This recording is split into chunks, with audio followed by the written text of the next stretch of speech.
반갑습니다. 돼지킴 컨설팅의 이일석입니다. 푸른뱀의 새해가 밝았습니다. 모두 새해 복 많이 받으십시오. 뱀은 지혜를 상징하고 또 허물을 벗어 새로워짐을 의미하죠. 이처럼 새해도 더욱 새롭게 변화하고 성장하시기를 바랍니다. 이번 강의 주제는요, 아주 흔한 임신 모던의 4가지 문제라는 내용으로 다뤄보도록 하겠습니다. 아주 흔한 문제, 뭘까요? 농장을 방문하다 보면 거의 10농장 중에 9농장 이상에서 발견되는 그런 아주 흔한 문제들입니다.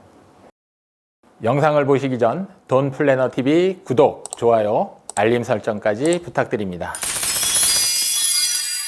임신 모던들인데요. 어떻습니까? 요즘 임신 모던들 괜찮을까요? 이 임신 모던들의 건강, 여기에 대해서 예스라고 답을 하실 수 있는 농장들이 제가 볼 때는 이렇게 많지 않아 보입니다. 이 4가지 문제로부터 자유로운 농장들이 별로 없다라는 생각이 들고요. 첫째로는 조명 부분입니다. 우리가 늘상 강조했던 부분인데 이런 조도계를 가지고 측정을 해보면 의외로 우리가 강조했던 기준에 걸맞게 관리되고 있는 농장이 없다라는 거고요. 그 다음에 체형관리 문제입니다. 마찬가지입니다. 90% 이상의 농장이 체형관리가 굉장히 부실하다. 그 다음에 구축 문제, 변비 문제, 이 4가지 문제가 아주 기초적인 문제이면서도 실패하는 농장들이 대다수에 속한다라는 것을 말씀드리고요. 첫 번째로 교배사와 임신사의 조도. 우리가 기준들은 매뉴얼이나 책을 통해서 많이 흔히 접해봤던 내용들입니다. 근데 이 세 농장을 보게 되면은요, 맨 좌측에 있는 농장은 416 럭스를 보여주고 있고요. 그 다음에 두 번째 있는 농장은 177 럭스를 보여줍니다. 마지막 우측에 있는 농장은 33 럭스. 같은 임신사인데 이렇게 굉장히 많은 차이를 보입니다. 조도 하나만 보더라도요. 이 기준은 뭐 다들 아시는 겁니다.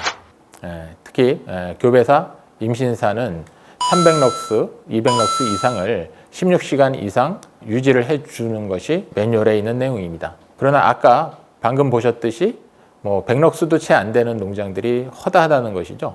그리고 이것을 16시간 이상 확실하게 확보를 해주기 위한 타이머로 조명 시간을 조정을 해줄 필요가 있겠고요. 이렇게 조도가 부족했던 농장에서 우측처럼 이렇게 LED 등으로 교체를 하고 또 모던의 눈높이에서 충분한 조도가 확보될 수 있게끔 시설을 한 경우입니다. 조명과의 거리에 따라서 굉장한 조도 변화가 일어납니다. 2m와 3m의 차이만 하더라도 거의 2배 정도. 저렇게 1m밖에 차이가 안 나는데 조도의 차이는 거의 2배 이상의 차이를 보여줍니다. 대부분 농장들이 조명기구가 굉장히 높은 위치에 설치되어 있는데 돼지 눈높이의 조도를 측정을 해보면 정말 실망스러운 그런 경우를 많이 보게 되는데요. 직접 조도계를 가지고 측정을 해보고 그런 데이터를 가지고 조도 관리를 해줄 필요가 있겠다라는 말씀드리고,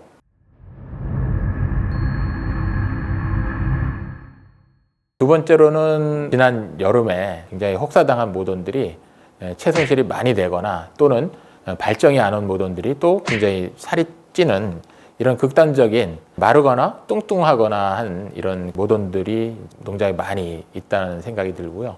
그래서 이런 체형 관리는 계절을 고려해서 해줘야 되는 그런 중요한 관리인데, 사람도 여름에는 이제 반팔을 입고 겨울에는 두툼한 외투를 입듯이 모던도 겨울철에는 좀 두툼한 옷을 입혀줘야 등지방이 어느 정도는 확보가 돼야만이 새끼에게 어떤 병원체가 아닌 면역을 전달해 줄 수 있는 능력이 확보가 되는 것이고요. 여름철에는 또 너무 찌게 되면은 새끼 낳는 게 힘들고 또 사료 섭취량이 떨어져서 여름철에 굉장히 고생을 하게 됩니다. 그래서 계절에 맞는 체형 관리가 필요하다라는 말씀을 드리고요. 이거는 얼마 전에 제가 한 농장에서 등각을 한번 측정해 본 결과입니다. 이 등각 측정 결과를 보면은 분만 대기를 하고 있는 모던들인데요. 굉장히 이제 많은 편차를 보입니다. 이 그래프가 한 곳에 목표로 하는 이런 등각에 몰려 있지가 않고 굉장히 많이 이제 넓게 분포한다는 거죠. 굉장히 체계적으로 잘 관리하는 농장입니다.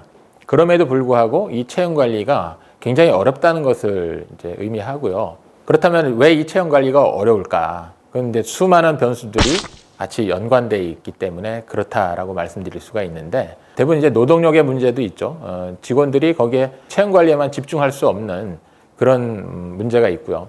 또 사람에 따라서, 숙련도에 따라서, 측정 위치에 따라서도 많이 다릅니다. 등각기라든가 등지방 측정기를 가지고 객관화하기 위해서 많은 노력들을 하지만, 사실은 농장에서 그게 수시로 지속적으로 적용되기가 굉장히 어려운 그런 단점이 있고요. 또 종돈에 따라서, 또 계절의 변화에 따라서 어느 정도까지 사료량을 가감을 해줘야 될지 감을 잡기가 어렵죠. 또 산차도 그렇고, 산자 수가 많은 모던 같은 경우는 조금 더 사료량을 증가시켜 줘야 되는데, 그런 것들에 대한 데이터를 확보하지 못하고 있는 경우도 많고, 또 사료 품질, 즉 이제 부피도 수시로 바뀌는 부분이죠. 배합비도 바뀌고 원료도 바뀌기 때문에 그렇습니다. 그리고 뭐 새바람이라든가 내부 기생충, 폐렴 등등 이런 돼지의 건강 상태도 개체 다 다르기 때문에 사료 효율이라든가 또 사료를 먹고 체형을 회복하는 이런 수준도 전부 다 다른 겁니다. 그렇기 때문에 사람이 관리하는 것은 굉장히 어려운 부분이 바로 돼지의 체형 관리다라는 거죠. 사람이 하기가 어려운 이런 체형 관리를 좀 더 정확하고 쉽게 하기 위해서 인공지능 기반의 관리 시스템도 개발이 돼서 지금 상용화되어 있는데요. 구체적으로 이 시스템을 말씀드리자면, 모던 자동 급이기를 임신돈사에 적용을 해서 사료를 자동 제어를 하고, 또 스캐너라는 어떤 임신돈의 체형을 실시간으로 측정할 수 있는 그런 기술을 적용해서 체형 관리를 자동화해주는 부분이 되겠고요.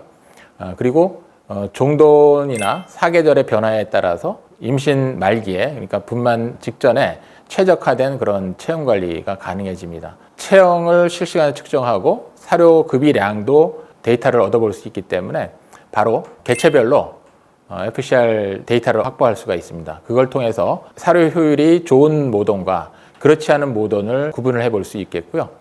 그런 문제 모돈들을 즉시 파악을 하고 또 관리하는 데 도움이 되는 장점이 있겠습니다. 그리고 모돈의 건강 이상 유무, 즉 스캐너가 작동이 되는 동안에 모돈이 일어나지 않았던 경우에는 밥을 먹으러 일어나지 않았던 그런 부분이기 때문에 그런 문제 모돈을 실시간으로 알려주고 즉시 대응할 수 있는 그런 시스템이 되겠고요. 모돈이 보통 배란이 35개, 40개 이렇게 배란이 된다고 알려져 있습니다. 그러나 실질적으로 산자 수는 15마리 전후 이렇게 되는데요.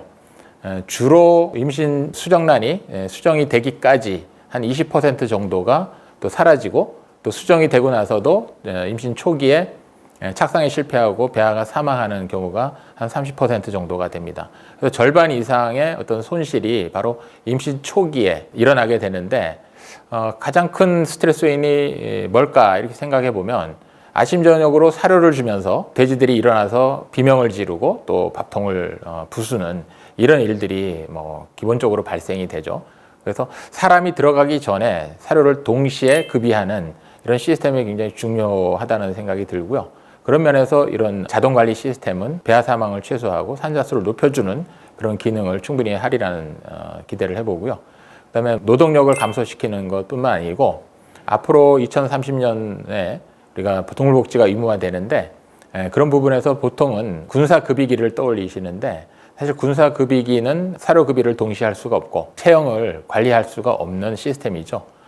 그래서 그런 여러 가지 단점들이 있는데요. 이 시스템은 급이 관리를 동시에 하면서 반스톨 개념으로 스톨을 제거해주고 각 모돈별로 자기의 어떤 밥통을 가지고 가면서 동시에 사료급이가 되고 또 체형 측정이 되고요. 그리고 주사를 놓거나 하는 부분에서도 굉장히 용이한 그런 장점들이 있습니다. 그래서 이런 좋은 시스템을 농가에 적용하셔서 모돈 관리에 보탬이 됐으면 하고요.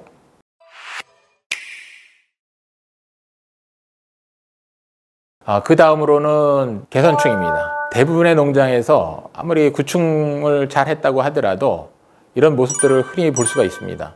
왜 이런 문제들이 계속해서 발생이 될까요? 많은 농장들이 구충에 대해서 봄, 가을 구충도 하고 분기별로도 하고 합니다만은 어떤 기생충에 대한 지식이 좀 부족한 부분들이 있는 것 같습니다. 자, 여기 제가 문제를 2개를 제시를 해봤는데요. 이버맥틴 제대로 치료가 되는 것은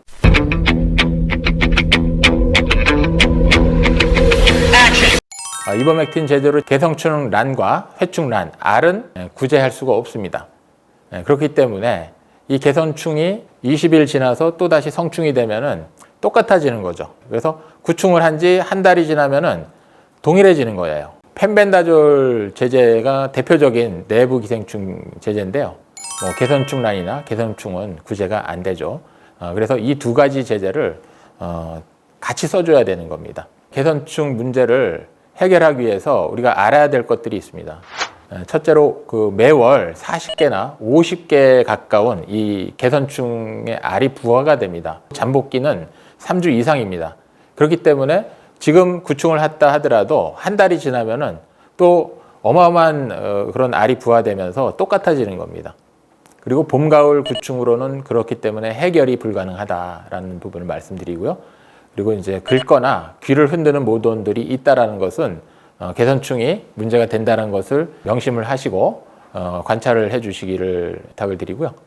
그 다음에 분기 1회 이상은 필히 정확한 처치가 필수적이다. 그래서 이버맥틴을 10ppm 이상으로 3주 이상을 투약을 하라. 규모가 큰 농장은 1주 투약, 1주 휴약, 1주 투약해서 3주 이상의 투약 기간을 가져가 주셔야 되고요. 그리고 분만사에 입식 전에는 약욕을 필히 해주시라. 그리고 도포하는 것도 굉장히 도움이 되는데 귀 속에 반드시 해주시라. 왜냐하면 돼지 귀 속에 거의 80% 이상의 개선충이 살고 있기 때문에 귀 속이 가장 중요한 포인트가 되겠고요. 다음으로는 다산성 모돈에서 특히 이 변비 문제가 굉장히 심각합니다. 열농장을 점검을 해보면은 열농장 모두 다 변비 문제가 있다는 것을 발견을 하게 되는데요.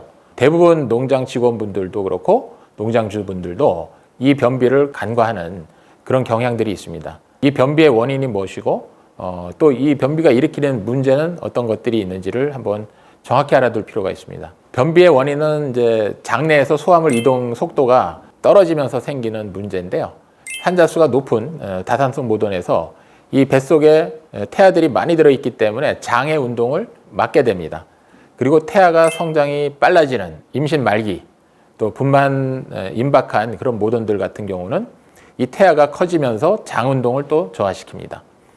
그리고 말기에 사료량을 감량하는 경우, 또 급작스럽게 사료량을 줄이는 이런 농가에서 아주 흔히 나타나게 되는 거고요. 또 심하게 나타나는 부분인데요. 그리고 또 질병이라든가 이런 문제가 있어서 염증성, 또 발열이 일어나는 이런 모돈에서 특히 더 심한 부분이 되겠고, 그다음에 음수가 부족한 경우, 특히 겨울철이 더 심해지는 이유는 여름에는 그래도 음수 섭취량이 많다 보니까 그나마 덜한데 겨울로 접어들수록 이런 음수 부족 현상으로 인한 변비가 더 심해지고요. 또 그다음에 사료 품질의 문제도 많습니다. 그래서 사료 내에 섬유소가 부족한 경우, 특히 이제 임신 말기돈들은 분만사에 가서 포유돈 사료를 급이를 하기 때문에 이 섬유소 부족 현상이 더 커지고요. 그리고 또 모돈이 과비되면은 태아도 커지고 산자수도 많고 또 거기에다가 과비까지 일어나게 되면은 훨씬 더 변비가 극심해진다라는 부분입니다. 자, 그렇다면 이런 변비들이 어떤 문제를 일으키냐?